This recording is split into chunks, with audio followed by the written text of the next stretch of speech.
కుష్టు వ్యాధి ఊర్లోకి వస్తే రాళ్ళతో కొట్టి చంపుతారు అందరూ. యేసయ్య వేడి చేతులు పట్టుకున్నాడు. నాకు ఇష్టమే లేపో, శుద్ధిగా మనొచ్చు, అయిపోతాడాడు.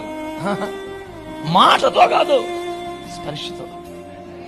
అంటే నువ్వు బాగుపడటమే కాదు నాన్న, నిన్ను ముట్టుకోవడం కూడా నాకు ఇష్టమే.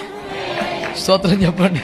ఎందుకు ముట్టుకోవాలి? వెళ్ళి వాడిని బాగు చేసే అద్భుతమే కాదు కావాల్సింది అక్కడ, వాడి గుండె గాయాలు కూడా మానిపోయే ప్రేమ స్పర్శ కావాలి. ఈ జబ్బు వచ్చిన దాన్ని బట్టి ఇంట్లో ఎవరికి ఇష్టం లేకుండా పోయాడు. రాత్రి అంతా యేసయ్య కొండ మీద ఉంటే కొండ కింద కాశాడు మనోడు.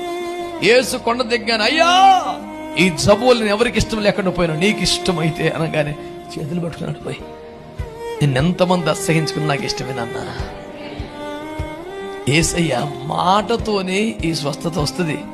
నీ హృదయ గాయాలను కూడా మాల్పగలిగిన ఒకే ఒక్క ప్రేమ స్పర్శ మన ప్రభువైన యేసయ్య గాయపడిన హస్తానికి ఉంది.